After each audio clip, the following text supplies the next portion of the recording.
Reporter Brianna Brownlee is joining us now live from outside this new home. And Bree, this house is giving 5 veterans a home. Yes, good morning, guys. We are here at this historic home, and yes, this has 5 bedrooms, and 5 veterans will have private bedrooms in this home. Now, we did have a chance to meet an 80-year-old Navy veteran who shared with us his unique story. It was a beautiful ship. This is Ken Herta, an 80-year-old Navy veteran. Getting on board that big ship, that was the experience. And as we sat and talked, he told us about his life and how it was in the Navy. He shared stories about working on the naval ships, claiming a bed in the barracks, and how his section was destroyed by a fire. It was blown up, I think. Then he told us the most shocking thing. I haven't had a place to stay or even visit in the last 6 years.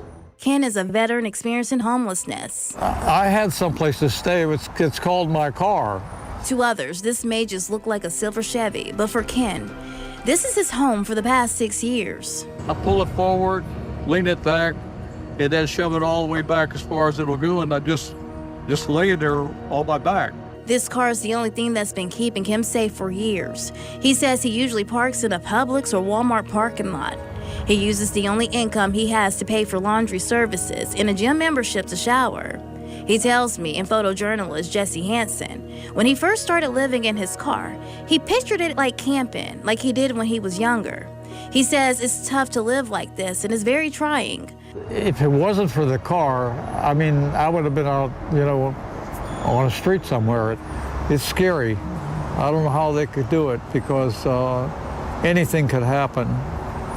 And you could get robbed, or you can, the worst part would, you just die on the street. I don't think I could do that. According to Changing Homelessness, in 2024, 135 veterans were experiencing homelessness in Northeast Florida, making up 10% of the homeless population. We see a lot of veterans, because they are resourceful, when they come on hard times, especially our senior adult veterans. Our senior adult veterans, the housing crunch is hitting them the hardest. This is John Green, CEO of Operation Barnabas. He introduced us to Ken. He says the mission to his organization is just to be able to restore their dignity and their valor and give them hope when they get out, when they're feeling hopeless. Which is why he partnered with Eric Sachs, Executive Director of Operation Lifeline. The two organizations came together to bring Clay County's first permanent supportive housing for veterans, which provides 5 veterans with long-term private bedrooms, shared living spaces, and access to coordinated support services. So you can't just put a roof on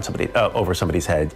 You also have to have the wraparound supportive services, everything from employment to health to mental health to every aspect of somebody's life to help get them back on their feet. The historic home was built in the 1800s and was owned by the Fitzsimmons family. It later housed Navy personnel returning from service at the nearby Green Cove Springs Naval Air Station.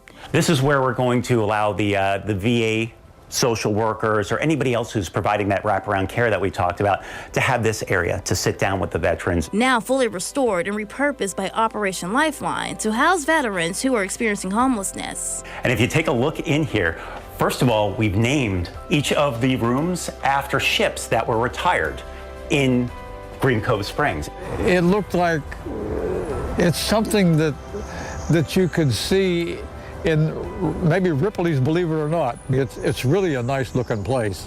Veterans like Ken, pretty heartwarming. who never thought he would get to sleep in a bed again. Well, it's going to be something different about trying to get acclimated to getting into a bed again.